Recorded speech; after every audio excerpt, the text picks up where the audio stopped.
All right, you were down at the beginning of training camp. So let's just start right in there. Let's dig in right there. You were down there at the beginning of training camp. What were your thoughts on what you saw from the new offense? Everybody's got opinions on what this team is going to be, but what did you see with your eyes?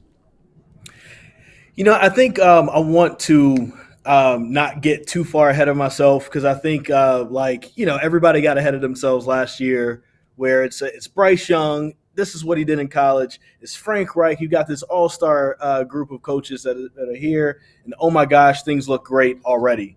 I wanted to kind of stay away from that. What I really wanted to do is just kind of pay attention to the players and listen to what they're really saying behind what they're telling us as the media. And it feels like that this is a close group. It feels like this is a group that believes in their coach, believe in the system. It feels like they've bought in. And hearing everybody talk about how much they love Dave Canales was big for me because, it's not that people didn't, disliked Frank Reich or disliked Matt Rule, but it feels like people will run through a wall for Dave Canales. And I think that's the difference in what you're going to kind of get out of everybody. But, practices look pretty good. Xavier Legette pops off the page for you because of his size, athleticism, how high he can jump, and just, what he's able to do. Deontay Johnson. Excuse me, got something in my throat. Deontay Johnson, absolutely looks like a separator, and it looks like Adam Thielen is going to pick up where he left off last year. He's not going to be the only one. So I think all of that looks good, but once they really put on pads and go against another team who's trying to beat them, we'll see how everything really looks. Chris Lee, we're gonna get to the wrestling doc in a minute, which I know I'm sure for you especially it was an absolute labor of love. Panthers Playbook is the podcast. He does that with Dennis Cox, who occasionally fills in. And frankly, I don't know the schedule, but he might be sitting here Monday and or Tuesday of next week because I'm taking a couple of days. So everybody's got opinions of what Bryce was a year ago. You mentioned Adam Thielen.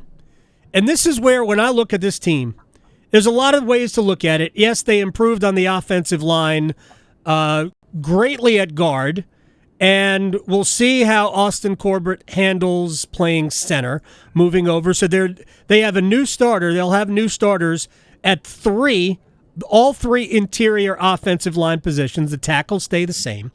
But last year, Adam Thielen was the only reliable target.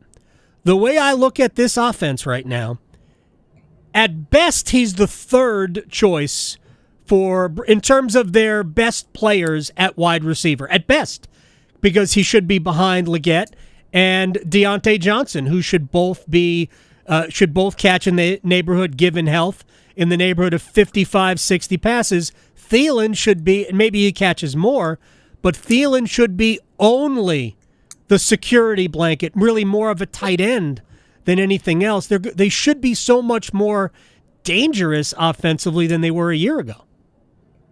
I agree with you. And also another thing that kind of caught my ear just listening to the players is that Dave Canales really is somebody who believes in the run and is dedicated to the run. I want to say it was Robert Hunt who said, some coaches say, hey, I'm dedicated to the run, and then they end up doing something else. He was like, no, that's exactly what Dave Canales is going to do.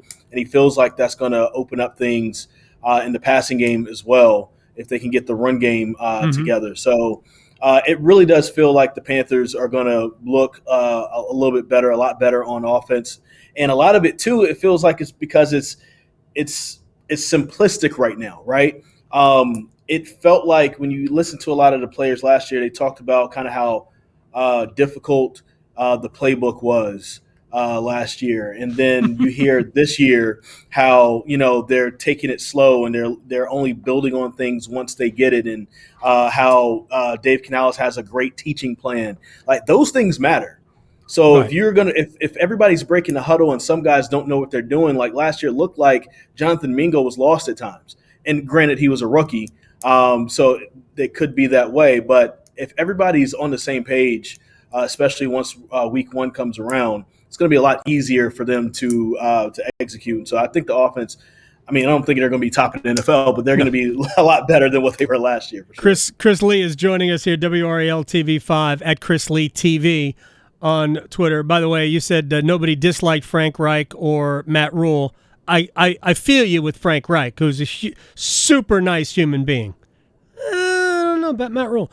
I think there could have been fans hated Matt Rule, but I think that the players actually liked him as a person. I don't think they respected him as a coach, though. There's a difference. There's a huge difference there. Yes. And, you talk about the complicated playbook last year. Part of that was kind of by design, right? So they wanted all different ideas offensively, and it was really difficult to make that salad work.